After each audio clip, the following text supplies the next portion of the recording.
Es triste, ¿no? Como a veces que solo los padres podemos creer en Dios, amar a Dios, y luego los hijos aman un poquito menos, los nietos ya más, ya nada, y los otros ya perdidos, ya llenos de borrachera, de desgracia total. ¿Sabes por qué? Porque la cadena se ha roto.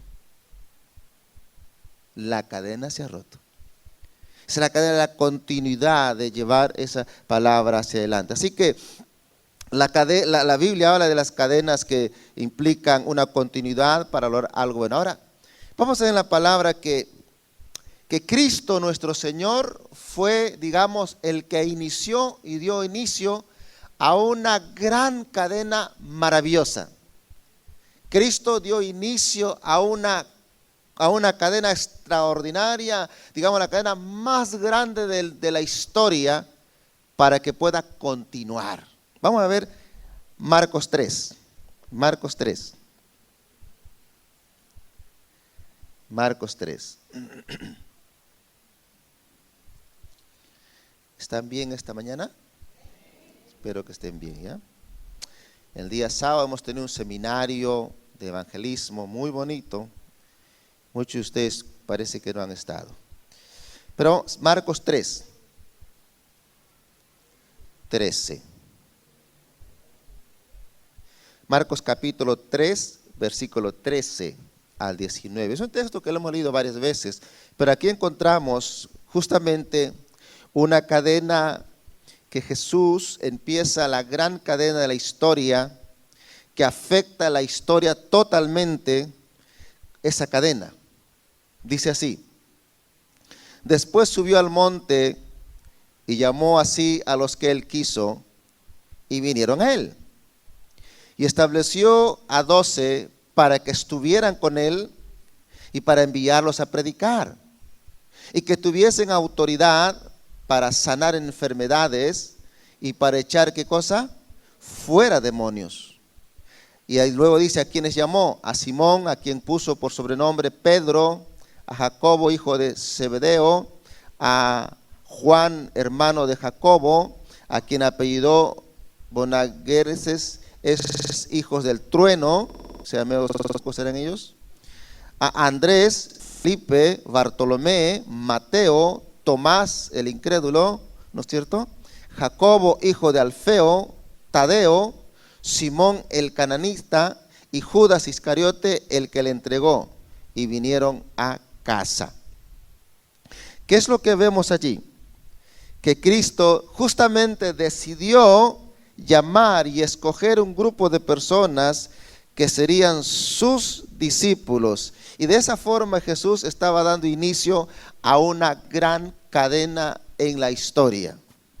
Según el pasaje que leemos, Jesús llama o escoge, decide seleccionar, llamar, escoger 12 personas.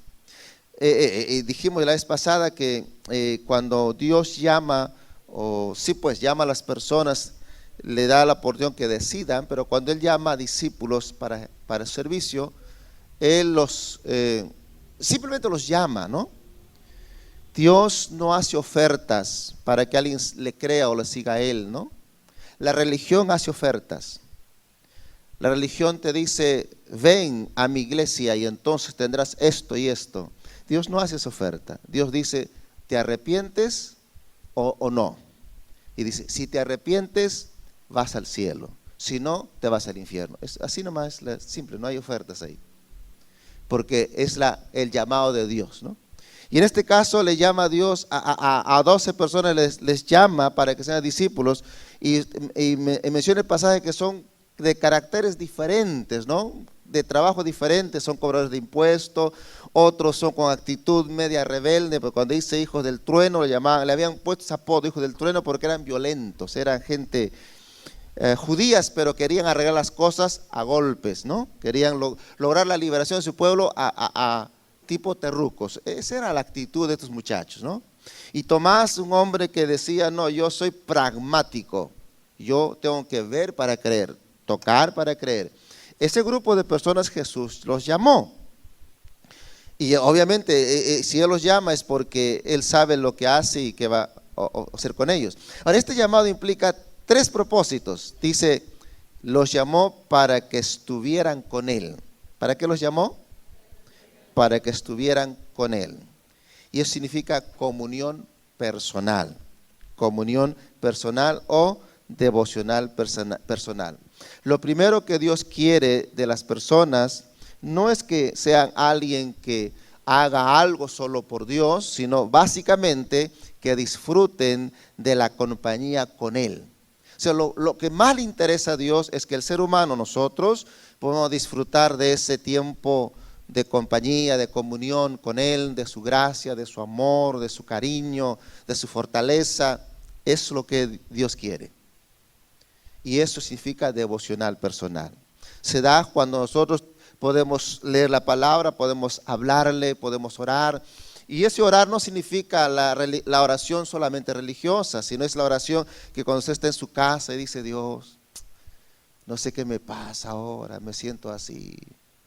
Y esto, por acá. Y tú comienzas a hablar con Dios. Dios, no sé qué me pasa, pero a ver, ¿qué hay en tu palabra? Me toca leer hoy, me toca leer, no sé, Hechos capítulo 16, Dios, ¿hay algo que quieres decirme en esto? Y uno comienza a leer. A través de ese proceso humano, simple, sencillo, Dios comienza a hablar. Eso produce comunión. Cuando esa comunión produce, te va a dar sentido de vida, razón de vivir en medio de las cosas difíciles que a veces nos toca vivir. Así que, digamos, lo que Dios más desea no es algo de nosotros mismos. Lo que Dios más desea es que nosotros disfrutemos de su compañía, de su amor. Eso significa comunión. Y la mejor forma que usted puede hacerlo es leyendo su palabra y hablando con Dios. ¿Estamos? Leyendo su palabra y hablando con Dios.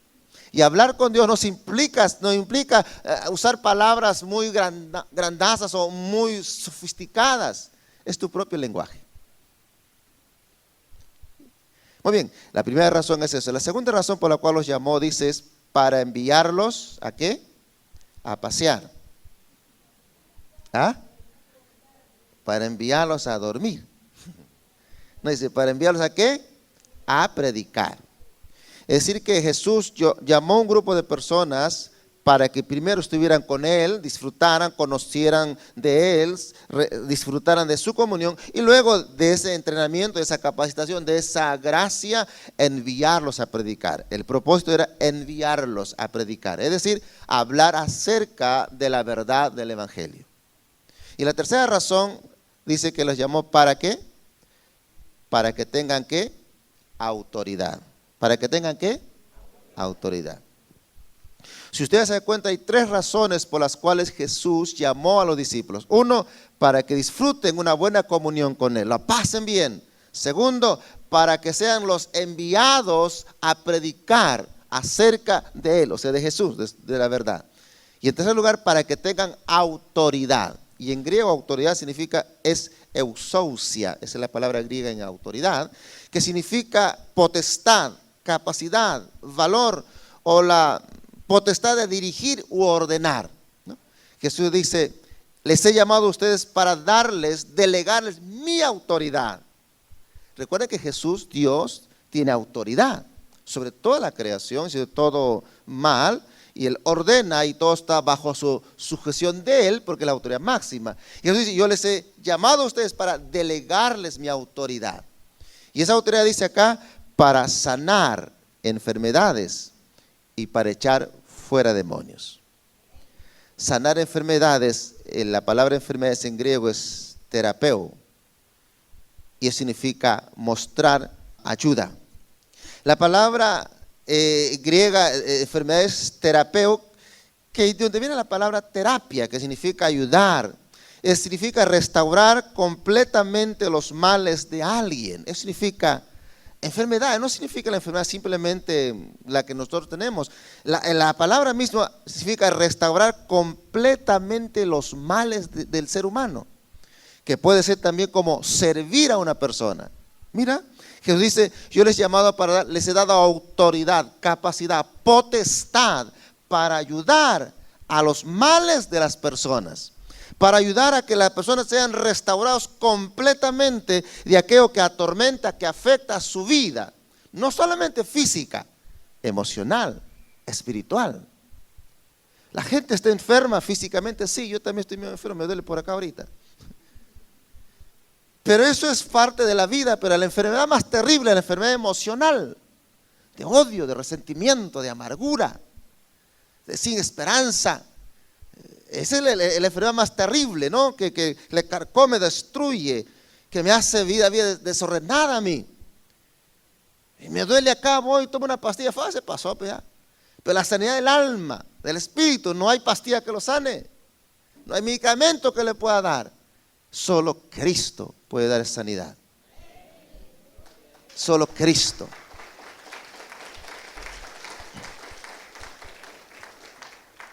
Y por eso Él le da autoridad a los discípulos para que puedan ayudar esa parte, ¿no? Y luego dice, les da autoridad ¿para qué? También para echar fuera demonios. Y echar fuera demonios, echar fuera en griego es ekalao. Significa sacar, expulsar. Significa que cuando hablamos de demonios significa espíritus que llegan a atormentar y a dominar la vida de las personas. Un ser humano es ser humano y por lo tanto es una creación de Dios. Como creación de Dios tiene imagen de Dios, una persona que puede hacer cosas correctas, pero usted sabe que hay gente que hace, que usted dice, esta gente está loca. ¿Cómo puede hacer eso? Pero está enfermo, ¿cómo puede hacer eso? ¿Cómo puede golpear al niño? ¿Cómo puede tirarle al piso al niño? ¿Cómo puede sacar el ojo a la mujer? ¿Cómo puede hacer esto? Está enferma, ¿qué pasa? Está endemoniado. El espíritu del mal está controlando su vida. Está controlando su pensamiento, su accionar, su vida. ¿Acaso no sabe la persona que se droga que le hace mal a su cuerpo? ¿Acaso no sabe? ¿Acaso no sabe que el que toma alcohol que le hace mal? ¿Acaso no lo sabe? Yo no tengo que decirle que le hace mal, no. ¿Acaso no sabe que el adúltero le va a hacer mal eso al final? ¿Acaso no lo sabe? Lo sabe. No tengo que decirle que eso es malo. No, lo sabe. Sabe que están condenados. No hay nada que decirles ahí. Pero lo que no sabe es cómo salir de eso. Le dicen, te juro por mi madrecita, nunca más lo voy a hacer. Nunca, nunca. Y otros días prontamente lo están haciendo. Están endemoniados. No es que está el demonio ahí, está medio loco. No. Sino que su vida está siendo dominada no por los principios de Dios, sino por los principios del mal.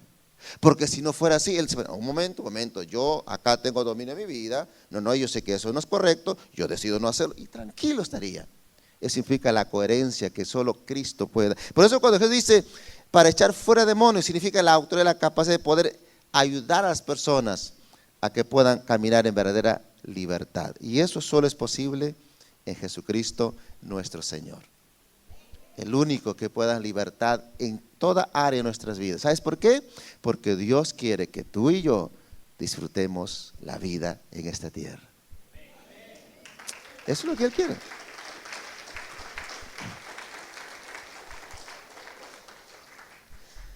Ahora, si Cristo tiene toda esa capacidad, recuerdan que Él llamó, estableció un grupo de personas y les da a ellos esa autoridad, les da, les capacita, es como que les imparte. Les dije la vez pasada, es como la autoridad que tiene la policía, ¿no es cierto? Les dije, por ejemplo, un policía bajito, flaquito, chiquito, como Felpudine, ¿no? Pero con su uniforme, con su silbatito, con su gorrita, con su palito, ya está, ¿no?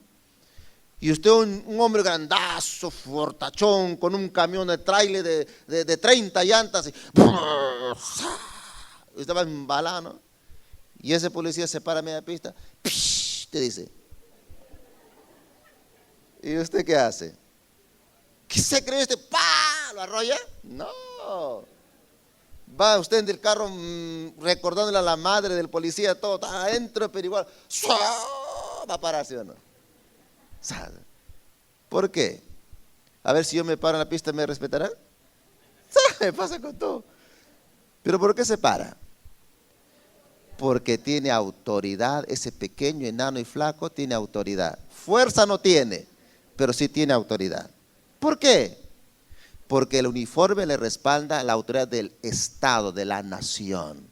Porque usted le insulta ahora, le meten a la cárcel, porque él tiene autoridad delegada por la nación. Un hombre, una mujer que cree en Jesús, tiene autoridad delegada del reino de Dios. Del reino de Dios.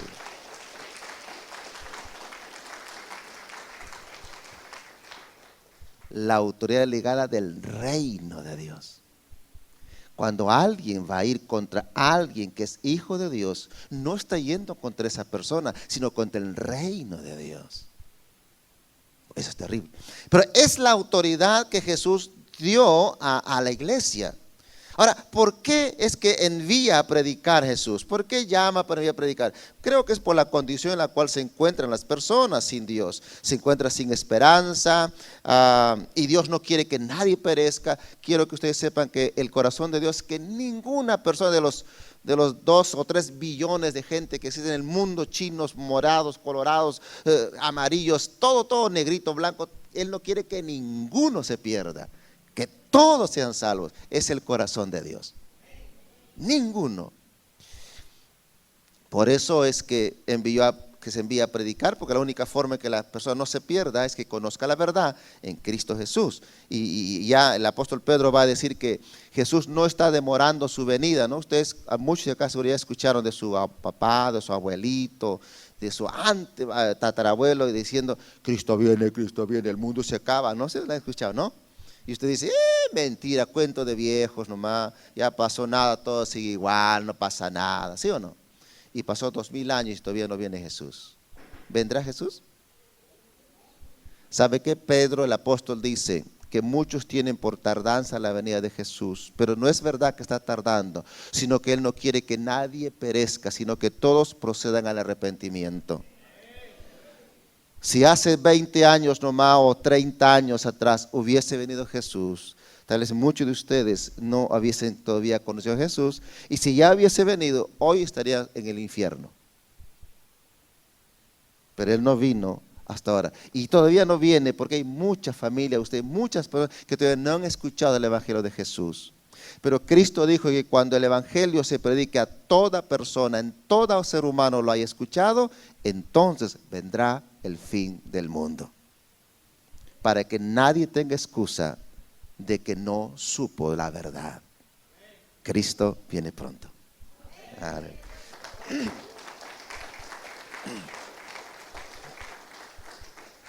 Por eso Él llamó para que puedan ir y predicar, y también porque solo el Evangelio del reino es que puede traer salvación a las personas en este tiempo. ¿Por qué?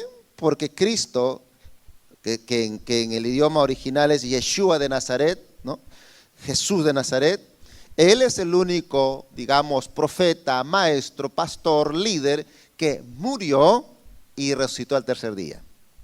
Hoy hay un montón de religiones lindas, muy bonitas, muy pintadas con corbatas, muy gringos y blancos. Hay lindas religiones que regalan plata a todos, dan de comida, carros, lindas.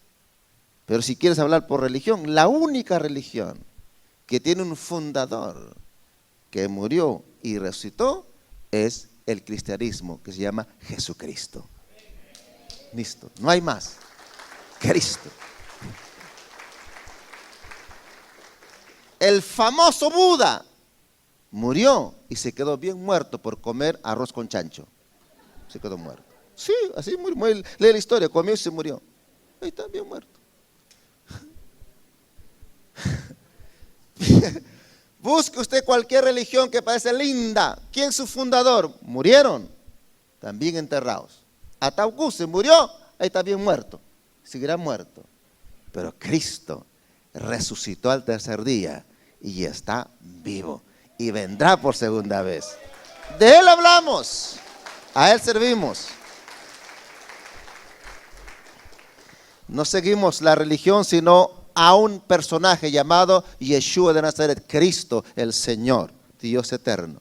Entonces, Él es el que empezó una cadena inmensa en la humanidad que se puede llamar cadena de amor.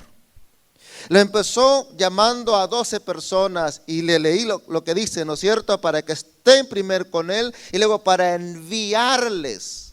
¿A qué? A que haga lo que Jesús vino a hacer.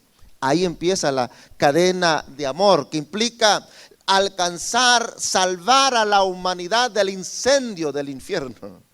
Salvar a la humanidad del caos, de la destrucción. Y esa cadena tiene que continuar para que alcance a la última persona, a cada persona. Es la cadena que Dios empezó. Y que el salmista va a decir que el Padre debe decirle al Hijo y compartirle para que al final todos puedan conocer. Quiero que podamos ver en la palabra después de más o menos 15 a 20 años que Jesús empezó la cadena de amor. En la historia nos puede ver que el apóstol Pablo la continuó. Podemos ver en 2 Timoteo capítulo 2, me parece que ese versículo lo puse aquí, a ver. Sí, ahí está, mira. 2 Timoteo capítulo 2, versículo 2, dice la palabra: lo que has oído de mí, que dice, ante muchos testigos, encárgaselo a hombres fieles que sean idóneos, ¿para qué? Para enseñar también a otros. ¿Se da cuenta? Pablo, hombre, mira, ponga ahí, primero habla Pablo, luego Timoteo, luego hombres fieles e idóneos para que enseñen a otros. 4 generaciones. Eso se llama la cadena de amor que Jesús comenzó. Después de 15 o 20 años, después que Jesús ya se fue al cielo y la iglesia comenzó a trabajar, Pablo el apóstol, uno de los grandes apóstoles, ahora él está continuando la cadena que Jesús empezó. Dice Pablo: yo les enseñé a ti, Timoteo, ahora tú enseña a hombres fieles e idóneos que tengan la capacidad de enseñar a otros, y es la cadena. Queridos, por lo tanto, ¿cuál creen que debe ser el propósito de la iglesia de Jesús en la tierra en este tiempo? Continuar, ¿qué? La cadena de amor que Dios estableció. Pero lamentablemente, muchas veces la iglesia está cortando la cadena. O muchos llamados cristianos están cortando la cadena.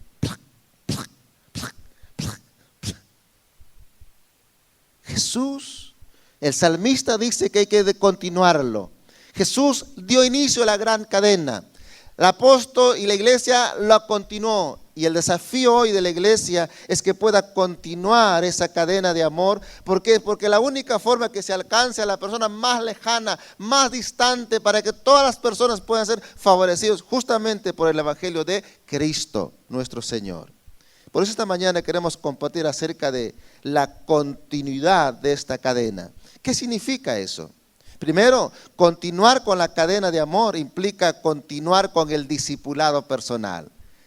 Entonces yo le preguntaría a usted, ¿qué implica continuar con la cadena de amor? Hacer discipulado personal. ¿Escuchó? ¿Están vivos esta mañana? Continuar con la cadena de amor que Jesús comenzó, nuestro Señor, nuestro Maestro, implica continuar con el discipulado personal.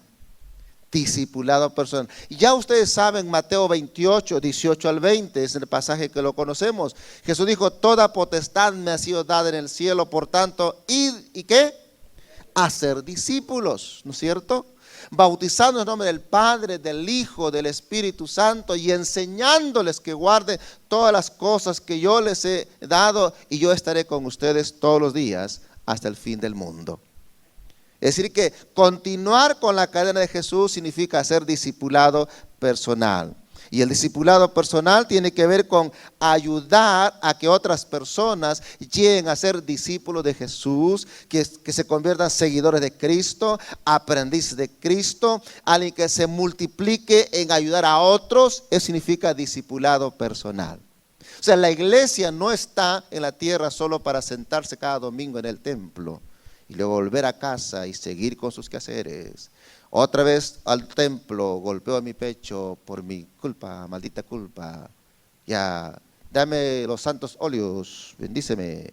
Ahora voy a chambear. Otro domingo otra vez. Esa no es la iglesia. Eso es religión. La iglesia está para ser discipulado personal, uno a uno. Hola. ¿Están despiertos, eh? Un discípulo es una persona que vive según los principios del reino de Dios. Es alguien que refleja o cada vez se esfuerza en ir reflejando el carácter de Jesús en su vida con la ayuda obviamente del Espíritu Santo. Y el elemento básico que va a reflejar un discípulo se llama el gran mandamiento. ¿Cuál es el gran mandamiento? Amarás al Señor tu Dios con toda tu fuerza, con todo tu ser. Y el segundo que dice, amar a tu prójimo como a ti mismo. Es decir, que un discípulo de Jesús no se ve por su ropa, un discípulo de Jesús no se ve por el tamaño de Biblia, un discípulo de Jesús no se ve porque cuán buen cantor es o cuán buen hablador es. No, un discípulo de Jesús se ve básicamente porque la característica que va reflejando cada vez más, no es que al toque ya es un puro corazón, no, que va mostrando cada vez más el amor, pero el amor a Dios. Y el amor a Dios implica básicamente escucharle y hablarle. Es decir, que el que ama a Dios quiere sentarse con Dios y hablar con Dios. Sí, Señor. ¿Qué hay para hoy día, Padre? Gracias. ¿Qué tienes para mí? Vale su palabra, ¿ve? ¿Sabes por qué? No por obligación, porque ama a Dios. ¿Cuántos aman a Dios? Amar al prójimo es justamente el que está dispuesto a buscar el bienestar de la otra persona. Amar al prójimo es simple, simplemente es buscar el bien de la otra persona y evitar hacer el daño. El momento que yo, por mi palabra, por mi acción, por mi pensamiento, yo hago esto con esta plantita, yo le puedo decir, te amo, qué lindo que eres, pero si he logrado esto con mi palabra, con mi mirada, estoy demostrando que no hay amor. El amor al prójimo implica evitar en lo posible causarle daño, con mi acción ni con mi palabra. Es el amor al prójimo. Y eso significa ser discípulo de Cristo. Ahora, eso no es que yo ¿qué hago? ¿Cuál es la pócima que me tomo para hacer ese amor? No. Es simplemente tener comunión con Dios, a lo que Él nos llamó primero. Y el Espíritu Santo nos va a ayudar a reflejar esa característica de nuestras vidas. No es algo que debemos nosotros, paso 1, paso 2, ya lo tenemos. No, es un proceso de nuestro diario caminar. Digamos, si pudiéramos medir el amor, de pronto, si nuestro amor era así más o menos, y de pronto ahora está un poquito así, entonces ya está bien. Lo incorrecto sería que si nuestro amor si podemos medir, ¿no? Si nuestro amor fuera así, estamos 25 años en la fe, nuestro amor sigue así, entonces... O de pronto, así de... Él recuerda que el discipulado tiene que ver con un proceso de transformación en nuestras vidas, por la palabra que Dios va haciendo, ¿ya? Así que un discípulo de Cristo es alguien que hace solo la voluntad de Dios en su vida, es una vida rendida totalmente a Dios. Así que continuar la cadena es básicamente hacer el discipulado personal, es que yo sea un discípulo de Jesús y pueda ayudar a otros que lleguen a ser discípulos de Jesús. De esa forma estoy continuando la cadena. ¿Para qué? Para que muchas personas más sean alcanzadas justamente con el mensaje que Jesús vino a dejarnos. ¿Qué más implica continuar la cadena? Continuar con la cadena también de amor implica hacer discípulos, sí, pero con amor y por amor. ¿Hacer discípulos cómo? Porque yo puedo hacer discípulos por plata, puedo hacer discípulos por negocio, por asuntos políticos, por fama, por ser famoso, pero hacer discípulos por amor y con amor. Puedo ser discípulos también con condenación. Ustedes son mi grupo de acá de mi iglesia, nadie puede irse y cualquiera que se va será maldito, juego le va a caer. Estoy haciendo discípulos por maldición. Es por amor y con amor. ¿Entiende, no? Vamos a ver qué implica eso. Ahora, ¿qué implica entonces? ¿En qué consiste ser discípulos con amor o por amor? Creo que hay un pasaje aquí. Ahí está. Eso mira. 1 Tesalonicenses 2:7. Pablo el apóstol nos pone el ejemplo que implica hacer discípulos en cuanto a la cadena de amor bajo el amor. Pablo dice, en vez de eso, los hemos tratado, ¿cómo dice? Con ternura, con el mismo cuidado de una madre por sus hijos. ¿Qué le parece? Pablo está diciendo a la iglesia, yo les he tratado a ustedes, ¿cómo? ¿Con golpe, dice? Con ternura. ¿Cómo qué? Como una mamá cuida a su bebé. ¿Qué es lo que hace la mamá por un bebé? Le va a proveer siempre abrigo, ternura, caricia, seguridad, leche calientita, alimento calentito, ¿sí o no? Pues está ahí. El bebé está seguro, ¿no? Mientras el bebé se siente la mano de la mamá, se siente seguro, se siente amado. Por eso, así una cosita nomás. Cuando una mamá no da de lactar a su bebé, le está transmitiendo desprecio.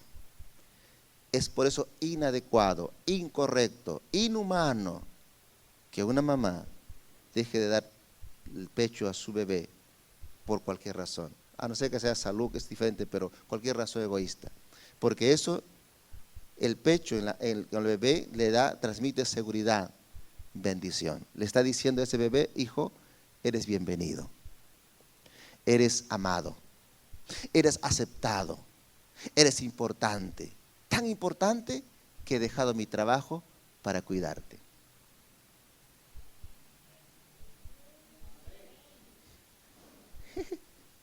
Hijito, tú no eres muy importante, peladito, mi chamba es más importante, acá te dejo con la abuelita, voy a chambar. Claro, no le decimos eso, pero es el mensaje que transmite al niño, ¿no? Claro, yo sé que a veces como madre soltera y muchas cosas, hay casos diferentes que se ven, ¿no? Pero es el cuidado eterno, significa cuando transmite cariño, transmite abrigo, la abriga, cuidado. Pablo dice, esa es la forma de ser discipulado personal, con ternura, ayudando al crecimiento de la persona en la fe. Un amor consiste en un cuidado adecuado. Por lo tanto, el amor en la cadena de discípulos implica un cuidado adecuado de la persona. ¿Ya? ¿Qué más? Versículo 8 ahí. Pablo dice, tan grande es nuestro cariño por ustedes que hubiéramos querido entregarles no solo el Evangelio de Dios, sino también, ¿qué dice? Nuestra propia vida, a tal grado que hemos llegado a amarlos. Pablo dice, el cariño por ustedes, está hablando justamente de los discípulos que él va formando, es tan grande, tan fuerte, que si bien es cierto, le hemos entregado el Evangelio a ustedes, pero estábamos dispuestos no solo a darle eso, sino nuestra propia vida por ustedes. Y en griego, eso del gran afecto implica una disposición a favor de alguien, de cariño, de amistad, de profundo afecto, algo experimentado de lo más profundo de la entraña, algo que sale de aquí dentro, de acá de las tripas, algo así. Es un afecto que sale de adentro, ¿no? Pablo dice, eso es lo que he sentido y hemos tenido por ustedes en cuanto le hacemos discipulado personal y estamos dispuestos a dar nuestra propia vida. Y obviamente no significa que él iba a cortarse las venas, ahí por ustedes me corto, ¿no? Dice, ahorca, dice, por ti me he ahorcado, dice, ¿no? Esa es locura. Acá no está hablando de eso, de que se va a quitar la vida por ellos, no. Sino está hablando está sacrificando sus propios intereses personales por el bien de ellos. Es decir, que soportó, por ejemplo, Pablo el insulto, el menosprecio, ¿no? De su tiempo, de sus recursos. Recuerda que él trabajaba haciendo carpas, trabajaba en el día, se mataba trabajando, luego se iba a predicar y a hablar. Es decir, que se dio su tiempo, su esfuerzo para que mucha gente conozca del Evangelio y sean discípulos de Jesús. Por eso él dice, estábamos dispuestos a entregar nuestra propia vida. Recuerda que cuando Pablo predicaba, la gente le odiaban. Pablo era un predicador extraordinario, que en pueblo que iba le recibían bien, siempre dormía en la cárcel. Usted lee la historia, ¿verdad? Cada pueblo que iba terminaba en la cárcel durmiendo siempre. Él ahorraba hotel en la cárcel. Es golpeado, qué sé yo. Es terrible. Y uno dice, oye, ¿dónde está Dios que no le guarda, no le mete a la cárcel? ¿Cómo puede ser así? Pero cuando usted lee la historia bíblica de Pablo, usted en la mañana leíamos Hechos. Pablo dice, estoy yendo a Jerusalén, no porque quiero, sino porque el Espíritu de Dios me obliga a que vaya. No sé a qué voy, no sé qué me espera, pero una cosa sé, que ya los profetas me han dicho que en Jerusalén me espera prisiones, muerte y maltrato. Terrible, ¿no? ¿Qué haría usted si le dicen, usted va a viajar a Huancayo y allá te digo de parte de Dios que te esperan los terrucos, los chamanes, te van a golpear, te van a meter a la cárcel, a ver si vives, no lo sé, pero ve para allá? ¿Usted qué haría? ¿Iría o no? Está loco, ¿no? Yo estoy joven todavía. Tengo que vivir, tengo que casarme, una locura, ¿verdad? Pero Pablo decía, estoy obligado, aunque no quiero ir, pero el Espíritu me está guiando. Y me han dicho las cosas malas que vienen. ¿Y sabes qué dice él? Así que a mí no me importa. No me importa lo que pase allá, porque yo solo quiero acabar la carrera, hacer aquello exactamente para cual Dios me llamó. Si Él me llamó para hacer su obra, predicar su palabra y me dice que vaya a ese lugar, si ese lugar me van a golpear o maltratar, si eso es lo que así debe ser, que así sea entonces. Yo por Él y para Él vivo. Por eso que Pablo decía, para mí el vivir es Cristo. Eso significa un discípulo que está dispuesto a dar toda su vida por el bienestar del otro. ¿Qué bueno iba a ganar Pablo ahí? ¿Qué le iban a pagar más? ¿Algo iba a ganar más? Como siembra y gana más. No, nada. Sino por amor a Dios y a esas personas. Eso significa discípulo de Jesús, discipulado personal. Eso es iglesia. Amén.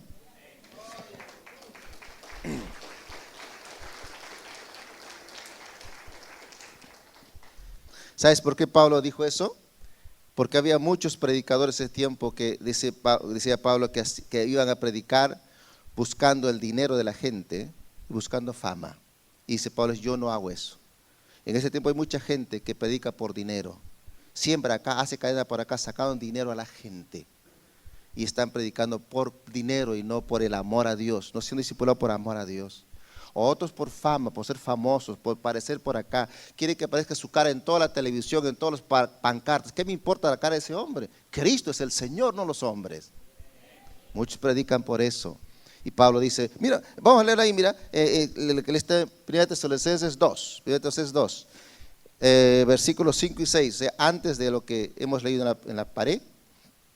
¿Por qué Pablo dice eso? Lo que implica el discipulado. Tesalonicenses capítulo 2, ¿no?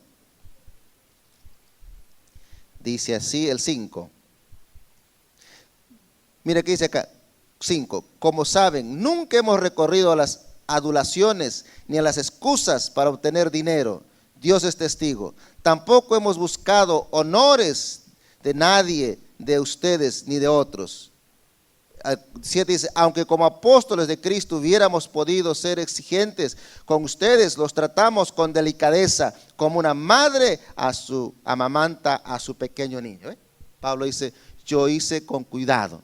En todo caso, el discipulado personal, el amor en la cadena del discipulado implica, consiste en dar afecto adecuado para el discipulado personal.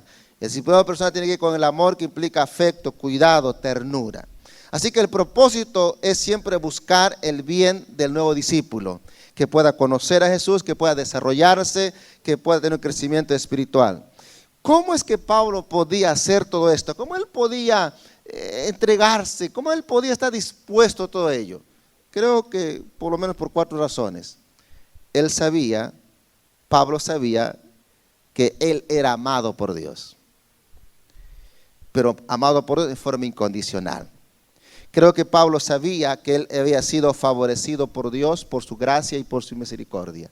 Ya en una ocasión él dice: yo he sido perseguidor, un hombre malvado que mataba a los creyentes, pero Dios tuvo misericordia de mí, se fijó en mí, me consideró digno de su confianza y me comisionó a hacer esto. Pablo reconocía que lo que él hacía no era por su bondad ni porque él era muy buen hombre había sido, sino porque Dios lo había alcanzado por su misericordia. Había sido favorecido por el amor de Dios.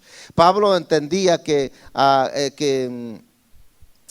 sabía lo que implicaba el amar a Dios. O en todo caso era un hombre que amaba a Dios con todo su ser. Y era un hombre que amaba al prójimo como a sí mismo, puesto que era un hombre lleno del Espíritu Santo de Dios. Por esto él pudo hacer lo que leemos, puesto que entendía el amor de Dios y él también amaba a las personas, pero gracias a la presencia del Espíritu Santo de Dios. ¿Qué implica también el amor en el proceso de la cadena? 1 Tesalonicenses 2:11. Vamos a ver acá. ¿Qué dice acá? Saben también que a cada uno de ustedes lo hemos tratado como, ¿qué dice? Como trata un padre a sus hijos. Bueno, eso para uno le suena bonito, para otro suena feo, ¿verdad? Porque algunos tienen padres, pero padres, ¿no? Dice, alguien dirá, bueno, si Pablo los trató a ellos como padre a hijo, ese es un malvado.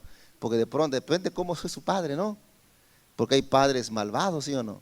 Golpean, insultan, maldicen, violan, abandonan, ¿sí o no? Se lo toma toda la comida, toda la leche, ¿sí o no? Y reclaman todavía, ¿no? ¿Conocen padres así? Acá está, dice, no, acá no.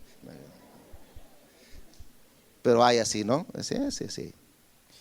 Pero obviamente eso significa que bajo la visión de Pablo el apóstol, bajo la visión de Dios mismo, la idea de Dios de padre es la idea de Dios como padre. O sea, yo como padre estoy aquí en la tierra para reflejar a Dios Padre. Los que están esta mañana acá, que son papás, ustedes están acá en la tierra para que reflejen a Dios Padre. La pregunta sería que podíamos hacernos: en toda mi larga y corta vida, ¿he estado reflejando a Dios Padre? Es la respuesta, pregunta cada uno. Porque cuando dice como el padre trata a sus hijos, obviamente está pensando en esa dimensión, en un padre que es beneficio para los hijos. Un padre donde los hijos van contentos, los hijos están felices, dice, llegó papá, qué bueno, ahora sí hay seguridad, ahora sí hay paz, ahora sí hay vida, ahora esto es vida, papá llegó. ¿Usted decía así cuando llegaba a su casa, cuando era niño? ¿O cuando papá llegaba? Hay muchos niños que dicen cuando papá llega, llegó el cuco. Sálvese el que pueda.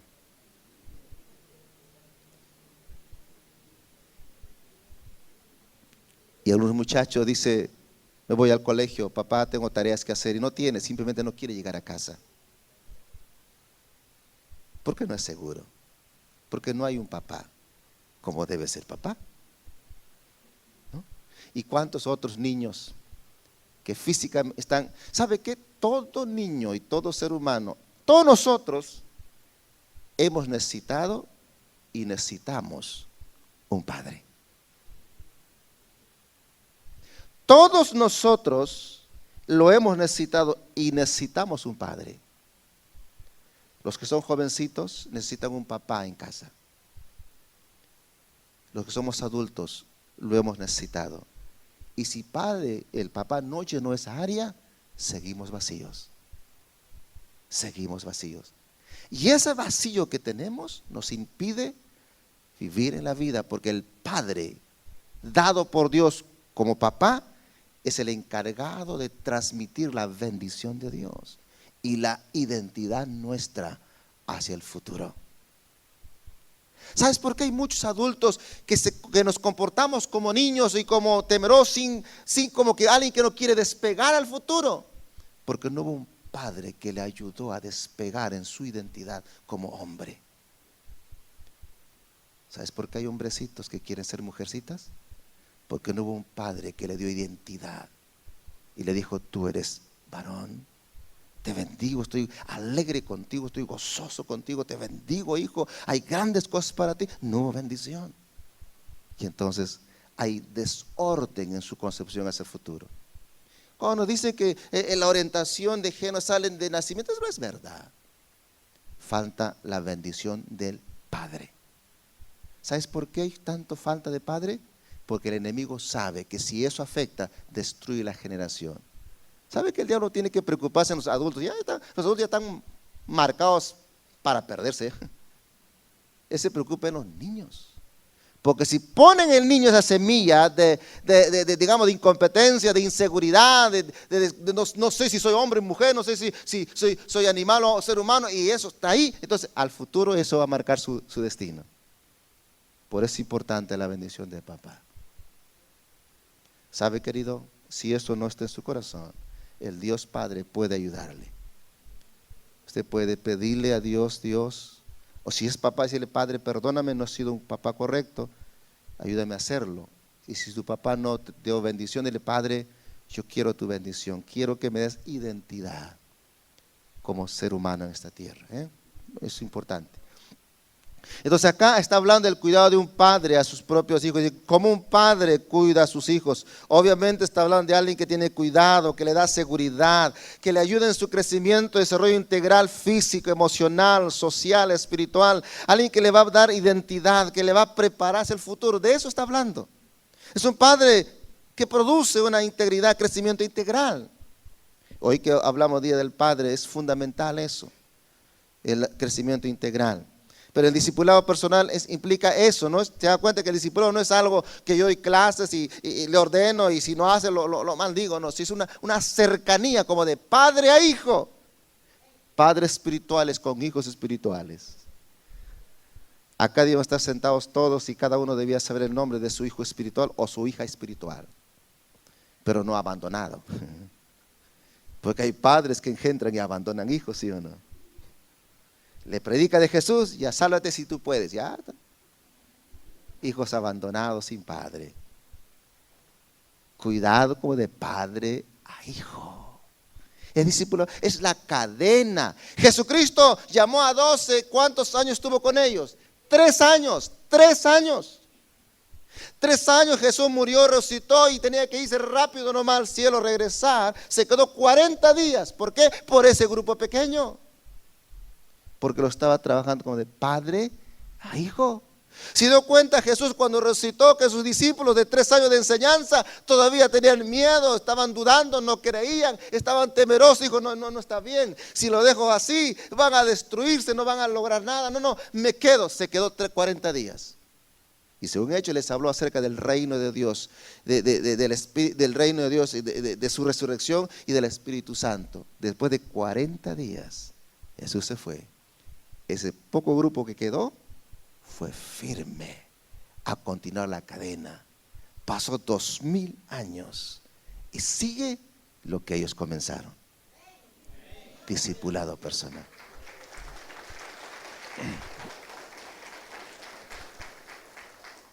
Eso es discipulado personal.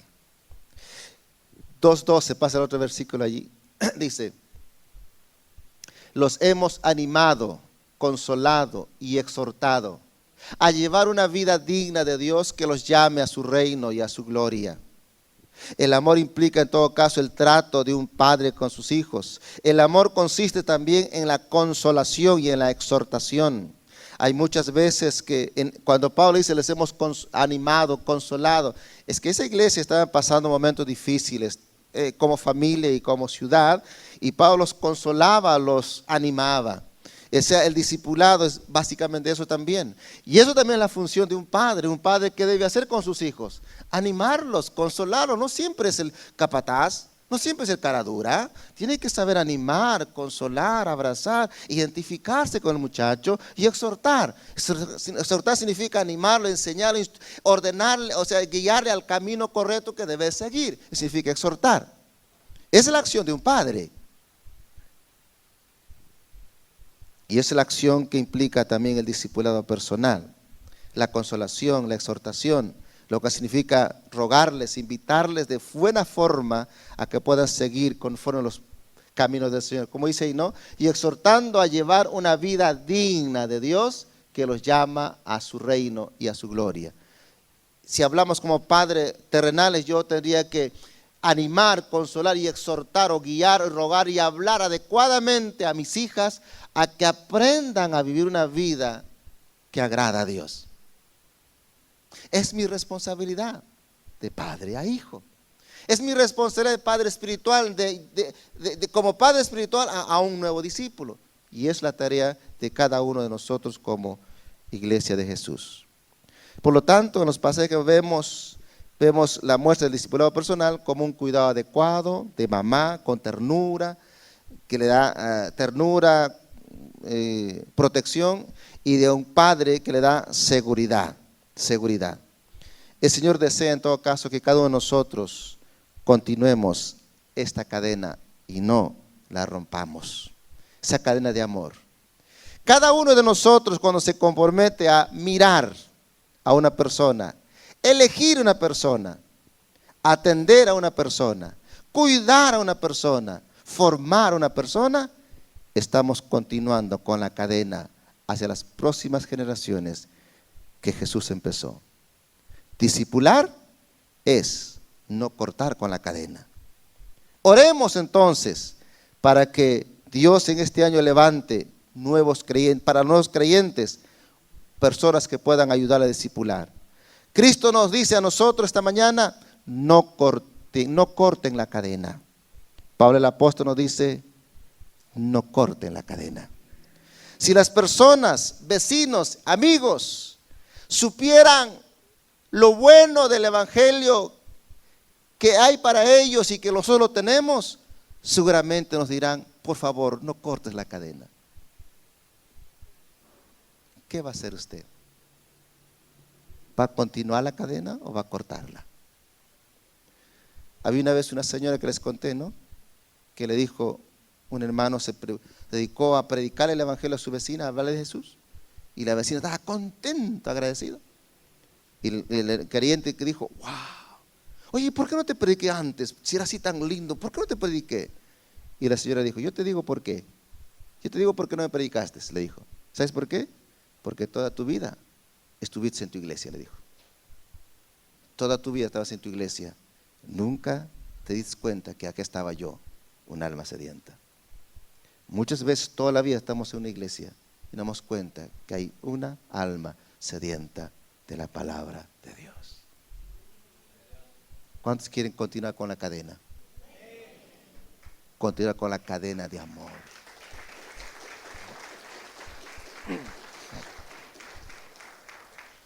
Nos ponemos en pie, vamos a darle gracias al Señor esta mañana. Vamos a darle gracias a Dios. Padre, te damos gracias.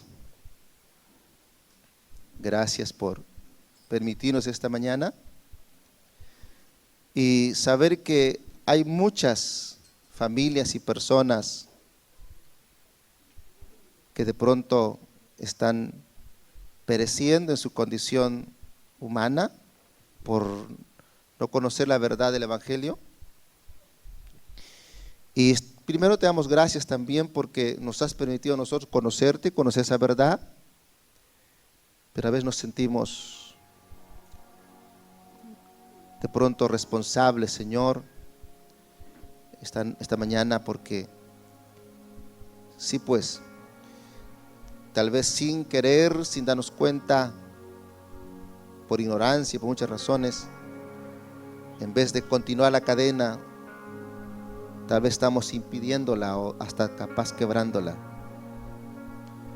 Pero no queremos ser parte del quebrantamiento o de lo que se impide la cadena. Queremos ser más bien parte del proceso de continuidad. entendiendo que fue para eso que nos llamaste, entendiendo que fue para eso que nos alcanza. Es más, creo que nosotros somos producto de la cadena, porque alguien nos habló, alguien oró por nosotros, alguien nos visitó, alguien nos enseñó la palabra, alguien hizo por nosotros algo. Si no, no estuviéramos aquí. Y no quisiéramos, Señor, que otros que están delante de nosotros hacia el futuro perezcan por nuestra indiferencia o pereza o ignorancia, por falta de conocimiento, por cualquier razón. Por favor, ayúdanos. Queremos ser parte del proceso, de la continuidad, de la gran cadena, Jesús, que tú comenzaste.